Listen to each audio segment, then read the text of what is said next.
Tout est moche à part les Porsche et Non, sans non, à part rigoler. les bagnoles. Bah, les voitures, franchement, les looks des voitures, je trouve la mode, elle est pas. Moi, je sais pas, je veux pas faire le vieux ringard, hein, mais je trouve que j'ai beaucoup plus de plaisir à baigner dans la France des années 50, qui était ludique, où les gens, il y avait une espèce d'élan de romantisme, de mode. On allait vers le beau, les voitures étaient classe, elles étaient élégantes, il y avait de l'élégance, quoi. Je trouve qu'on a perdu l'élégance aujourd'hui, et dans les mots, et dans le verbe, et dans l'éducation, et dans tout, quoi. Donc, Et pourquoi? Parce qu'on veut faire vite? Parce qu'on se donne pas les moyens? Ou parce qu'on n'a pas les talents? On a les talents, mais je crois que chacun court après, chacun court pour sa gueule. Maintenant, avant, il y avait, je pense, une vraie solidarité. Il y a une véritable entraide. On sortait de la guerre, quoi, de l'occupation.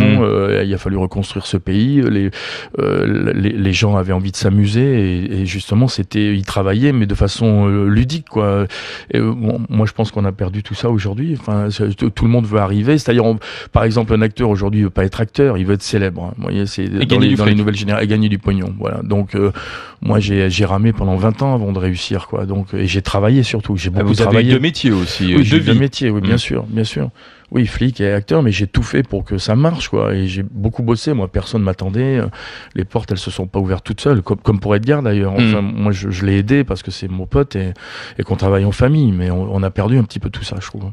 Pourquoi? C'est le milieu du cinéma qui, de toute façon, veut ça, quoi que ce soit. C'est chacun ne pense qu'à lui. Et puis, oui, mais on va pas filer les bons tuyaux, les bonnes idées aux copains parce que sinon on les rate. C'est ça? C'est même surtout que il y a les copains qui finissent par vous marcher sur la tronche, et on le voit en politique, on le voit dans le cinéma, c'est beaucoup d'usurpateurs, quoi, dans le milieu du cinéma. Ah bon? Oui, bien sûr, bien sûr.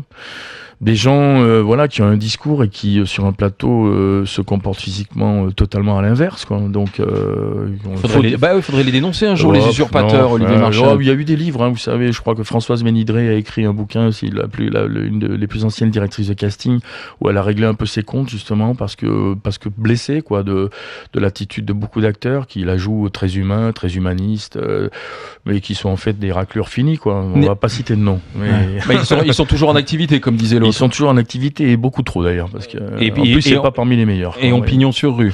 Ouais, malheureusement. Mais il y a pas longtemps, il y a eu une polémique avec Vincent Maraval, qui est un producteur, la société de production Wild Bunch, où il remettait en cause, lui, justement, les salaires des acteurs, les rémunérations, en disant, en fait, quand on prend le ratio, vu ce qu'il touche et vu ce qu'il rapporte, il y a un décalage complet, et c'est à remettre en cause. Il s'est fait dessouder. Non, il s'est fait dessouder. Alors c'est vrai que son discours est vrai, mais c'est vrai qu'aussi les acteurs aussi prenaient l'argent parce que les producteurs leur donnaient l'argent. Je citais l'exemple avec Edgar l'autre jour d'un acteur très connu, plutôt très bon d'ailleurs, avec qui j'ai tourné, à qui on a proposé un film pas bon. L'agence et lui ont dit non. Et le producteur a rappelé derrière, lui a proposé le double cachet. Donc quand un acteur il a 60 ans, et c'est vrai qu'il se dit, il me reste peut-être 3-4 piges à tourner, et puis qu'après on va plus vouloir de moi parce que je vais être trop vieux.